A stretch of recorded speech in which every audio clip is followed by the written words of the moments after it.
So, dear students, welcome back. And as you know, we are going through the lesson Wings of Fire and Extract by APJ Abdul Kalam. And in our previous video, we have gone through the background of its author, that's Abdul Kalam himself. And the lesson is from your English 1.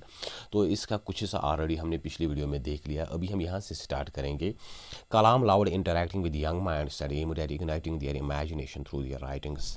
कलाम जिस चीज़ के लिए बड़ा famous था as president वो ये कि उसको नौजवानों के साथ जो स्टूडेंट्स हैं जो तलबा हैं उनके साथ जो इंटरेक्ट करने में उसकी बड़ी ही एक ज़बरदस्त एक इंटरेस्ट थी और उस चीज़ के लिए ये बड़ा फेमस था. अगर आप भी आज भी आप इसके जो वीडियोस देखोगे इंटरनेट पे mostly he was interacting with young minds. उसमें आप देखोगे कि ज़्यादातर इसकी जो इंटरेक्शंस होती थी वो नौजवानों या स्टूडेंट्स के साथ होती थी. And aimed at igniting their imagination, और ख़ासकर जो ये बात करता था it is aim was to ignite, to provoke, to invoke their imagination, उनकी इमेजिनेशन को एक नई एक जहत देना थ्रू हिज राइटिंग्स. और ख़ासकर उसकी जो राइटिंग्स हैं उसकी जो बुक्स हैं वर्क्स हैं उनमें भी आपको ये चीज़ नज़र आएगी. कलाम को इस चीज़ का बड़ा शौक था कि नौजवान उसकी बातें सुने और उससे इंस्पायर हो जाए. Wings of Fire and autobiography, जो इसकी ऑटोबायोग्राफी है विंग्स ऑफ फायर, उसमें भी यही चीज़ है. Ignited minds unleashing the power with in India, इसकी जो दूसरी बुक है इग्नाइटेड माइंड्स मैंने ये पढ़ी है, उसमें भी वो ज़्यादातर नौजवानों के बारे में ही बात कर रहा है. इंस्पायरिंग थाट्स, ये उसकी कोई और बुक है.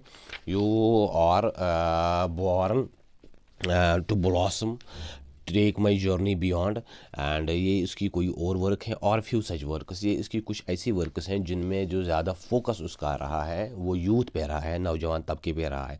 His other writings include India 2020, इसकी जो दूसरी राइटिंग्स हैं, दूसरी जो वर्क्स हैं उसमें एक उसकी बुक है India 2020 a vision for the new millennium. ये उसने किसी दूसरे बंदे के साथ कोलैबोरेशन में ये बुक लिखी है. Mission India, A Manifesto for Change, A Sequel to India 2020, Advantage India from Challenge to Opportunity. तो ये इसकी और भी कुछ बुक्स हैं जिसमें वो अपने जो ख्यालात, अपने तासुरात या जो इसकी अपनी थॉट प्रोसेस हैं, आइडियोलॉजी हैं, उसकी सोच है, वो हमें इन वर्क्स में नज़र आती हैं. ये जो इसका विजन है. Kalam's books many of which are written in collaboration have been translated into many languages. Kalam की कुछ ऐसी बुक्स जैसे खासकर अगर हम यहाँ पे देखेंगे जो इसकी बुक है India 2020 a vision for the new millennium, उसने किसी और के साथ कोलैबोरेशन में लिखी थी. तो इन बुक्स को ट्रांसलेट भी किया गया है. Much has been written on the man, इस बंदे के बारे में, अब्दुल कलाम के बारे में बहुत कुछ लिखा गया है. The 2011 Hindi film I am Kalam also pays tribute to this legendary figure. 2011 में एक फ़िल्म आई थी आई एम कलाम, जिसमें एक बच्चे का ड्रीम होता है कि वो भी कलाम की ही तरह बने और वो उसी ड्रीम को फॉलो करता रहता है. ये असल में कलाम को एक ट्रिब्यूट पेश किया गया है टू दिस लीजेंडरी फिगर, जो ये बहुत ही एक फेमस फिगर था. उसी के बारे में एक खराज अकीदत के तौर पे ये फ़िल्म बनाई गई थी. तो ये था कलाम के बारे में कि वो कौन था या उसकी जो लाइफ हिस्ट्री थी वो किस तरह की थी. अब जो हम टेक्स्ट पढ़ेंगे उसके बारे में ये जो दिया गया है, एक प्रोलॉग, एक introduction. This extract has been taken from Kalam's autobiography Wings of Fire, published in 1999.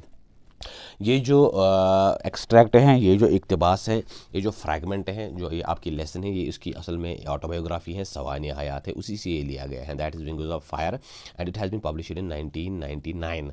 Chronicled by Amit Tiwari, who worked under Dr. Kalam in the Defense Research and Development Laboratory (DRDL). It is the story of a boy from a humble background who went on to become the Missile Man of India and then took charge of the country's highest office. ये असल में ये जो book हैं ये Chronicle की गई हैं, ये जो स्टोरी है ये लिखी गई है या जो बयान कर रहे हैं दैट इज़ अमित तिवारी. वो कोई बंदा था जो कलाम के अंडर इस defence research development laboratory DRDL में काम करता था. और इसमें एक ऐसे बच्चे के बारे में, ऐसे लड़के के बारे में बात की गई है who came from a humble background, जो एक आम से घराने से निकला है. And went on to become the missile man of India, फिर उसको एक टाइम पे मिसाइल मैन ऑफ इंडिया कहा गया. और फिर उसी ने जो इंडिया का जो हाईएस्ट जो ऑफिस होता है दैट इज़ प्रेसिडेंट्स ऑफिस, तो वो ओहदा भी एक टाइम पे उसने संभाला. The book is record of Kalam's early life at his birth place, his educational pursuits and work in Indian space research and missile programme. इस बुक में में जो चीज़ रिकॉर्ड की गई है वो कलाम की जो अर्ली जो इसकी लाइफ है, शुरुआती ज़िंदगी, इसकी जो बर्थ प्लेस है, कहाँ वो पैदा हुआ, इसकी जो एजुकेशनल परस्यूट्स, जो इसकी तालीमी सफ़र हैं वो बयान किया गया है। And then work in Indian space research and missile programme, और इंडियन स्पेस रिसर्च इसरो में, और जो इंडिया के मिसाइल प्रोग्राम था डिफेंस के रिलेटेड, तो उसमें इस बंदे का क्या कंट्रीब्यूशन रहा है। A story of personal and professional struggles, it also becomes the story of a nation charting India's transformation into a missile power of international stature। ये जो स्टोरी है ये एक पर्सनल और एक प्रोफेशनल स्ट्रगल के बारे में, एक बंदे की जो इसकी पर्सनल स्ट्रगल रही है अपनी लाइफ में, और जो इसके पेशे के साथ जो इसमें उसने स्ट्रगल की है regarding his job, regarding his profession, regarding his dream. तो it also becomes the story of a nation. ये असल में यहाँ पे जो इंडिया की एक पूरे कंट्री की एक स्टोरी इसमें बयान की गई है, जिसमें इंडिया कैसे ट्रांसफॉर्म हो गया कि एक मिसाइल पावर के तौर पे एक इंटरनेशनल स्टैचर का, एक इंटरनेशनल लेवल का। इंडिया के पास पहले ऐसी जदीद टेक्नोलॉजी नहीं हुआ करती थी, तो यहाँ पे बयान किया गया है कि इंडिया कैसे जो दूसरे मुल्कों की सफ़ में शामिल हो गया जिनके पास ये मिसाइल टेक्नोलॉजी थी। Apart from an introduction and an epilogue, the book is divided into 4 sections. एक तो इस लेसन के बारे में जो इंट्रोडक्शन दी गई है इस पे, और फिर इसका जो एपिलॉग है, कंक्लूजन है। इसके अलावा इस बुक को 4 हिस्सों में डिवाइड किया गया है, एक तो इंट्रोडक्शन और फिर कंक्लूजन। उसके अलावा जो बुक है उसके 4 सेक्शन से 4 हिस्से किए गए हैं। Orientation 1931-1963, creation 1963 to 1980, propitiation 1981 to 1991, and contemplation 1991 onwards। That means ये कलाम की जो ज़िंदगी के जो 4 जो अलग अलग जो पीरियड्स आए हैं, सेक्शंस आए हैं, उसी हिसाब से इस बुक को डिज़ाइन किया गया है।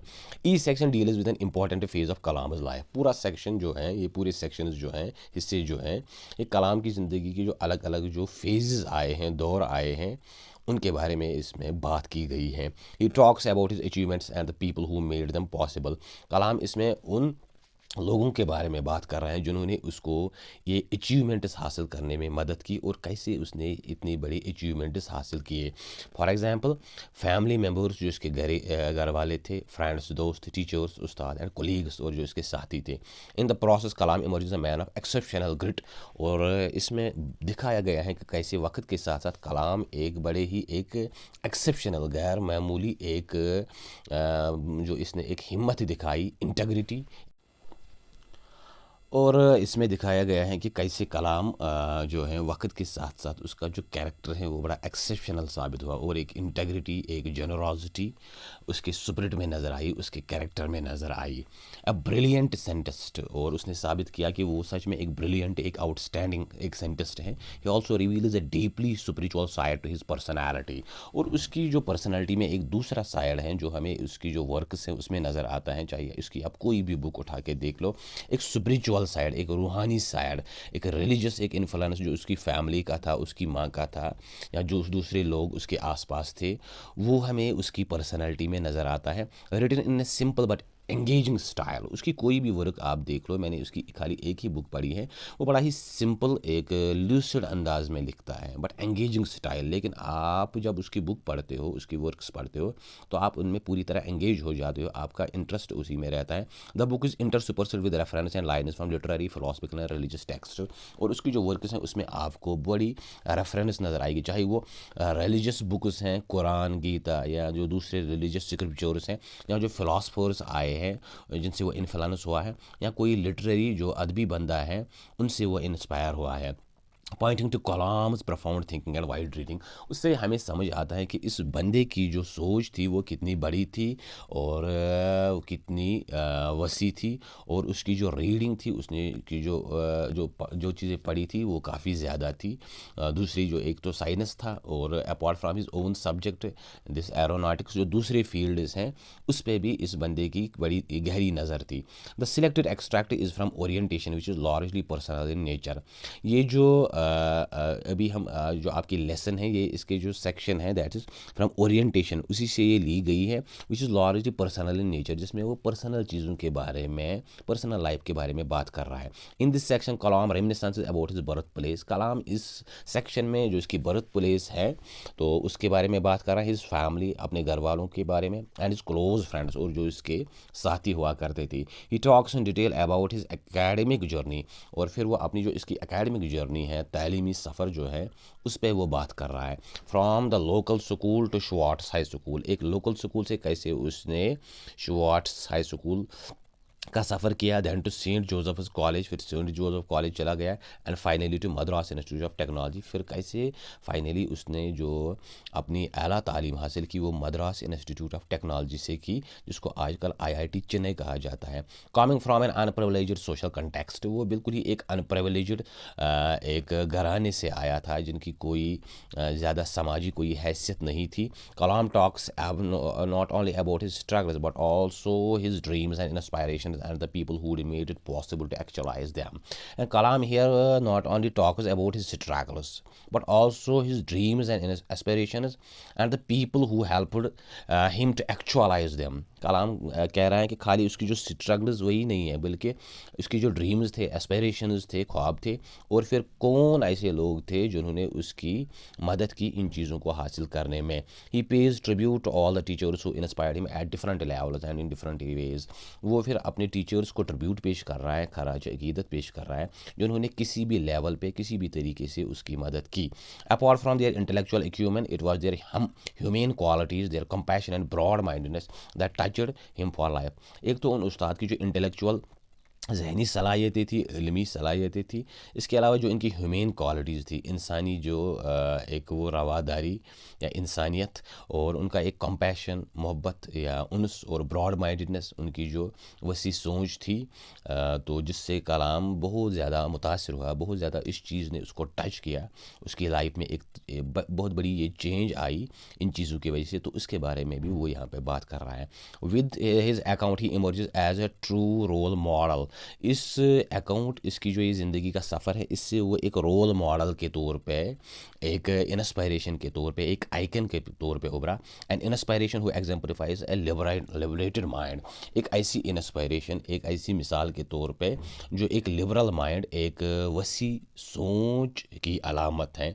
इससे ये पूरी कंट्री में बल्कि पूरे वर्ल्ड में इस चीज़ के लिए कलाम बड़ा फेमस हो गया for his liberal mindset. The excerpt serves to remind teachers of their responsibility towards students. इस लेसन में भी कलाम जो कह रहा है कि टीचर जो है उसकी बहुत बड़ी रिस्पॉन्सिबिलिटी होती है टुवर्ड्स स्टूडेंट्स, अपने जो उसके शागिर्द होते हैं उनके रिलेटेड। खाली उसको उनको पढ़ाना ही नहीं है या जो एकेडमिक नॉलेज है वही देना उनका फ़र्ज़ इतना ही नहीं है, बल्कि और भी बहुत सारी चीज़ें हैं जो एक टीचर में होनी चाहिए। And also urges youngsters to work hard. और कलाम इस चीज़ पे बहुत ज़्यादा फोकस करता है, स्ट्रेस देता है that if you have to follow your dream then you have to chase it, you have to work for it and you have to sacrifice for it. अगर आपको अपने ड्रीम को फॉलो करना है तो आपको इसके लिए बड़ी मेहनत करनी पड़ेगी और आपको इसके लिए सेक्रीफाइस करना पड़ेगा, इसके लिए एक तगदव करनी पड़ेगी। डिस्कवर देयर पैशन, जो आपका पैशन है, जो आपका अपना शौक़ है, अपनी इंटरेस्ट है, उस चीज़ को आप समझो कि आप किस चीज़ फील्ड में एक्सेल कर सकते हो। And not let hardship stop them from pursuing their dreams. और जो ज़िंदगी में जो हार्डशिप्स, रुकावटें, तकलीफ़ें, मुसीबतें या मुश्किल वक्त वो तो आते ही रहते हैं, इस चीज़ से आप को कम हिम्मत नहीं होना चाहिए कि आपकी जो ड्रीम्स हैं, आपकी जो गोल्स हैं, उनको अचीव करने में आप पस्त हिम्मत नहीं होनी चाहिए, क्योंकि हार्डशिप्स जो है वो आपको मजबूत से मजबूत तर बना देती हैं और इसी से आप एक का जो कैरेक्टर है या आपकी जो पर्सनैलिटी है वो उभरती हैं। सो डियर व्यूअर्स, ये था कलाम की जो ये थोड़ा बहुत इसकी लाइफ हिस्ट्री के बारे में और यहाँ पे उसके बारे में उसकी जो टेक्स्ट हैं, उसका जो मेन जो इसका सब्जेक्ट मैटर है, इसके बारे में थोड़ी बहुत एक इंट्रोडक्शन के तौर पे ये चीज़ दी गई थी। नेक्स्ट वीडियो में हम डायरेक्टली टेक्स्ट पे आएंगे और टेक्स्ट में देखेंगे कि कलाम इन डिटेल किन चीज़ों के बारे में बात कर रहा है। सो उम्मीद है आपको ये वीडियो अच्छा लगा हो और आपको ये चीज़ समझ आ गई हो, और अगर आपको कहीं पे कोई कन्फ्यूजन है तो आप वो ज़रूर कमेंट में बता दीजिए। और बाकी आप चैनल को सब्सक्राइब करें, वीडियो को शेयर करें, बेल आइकन पे क्लिक करें ताकि जो और नेक्स्ट आने वाली वीडियोस हैं वो भी आप तक पहुंच सके। Wish you all the best and thank you.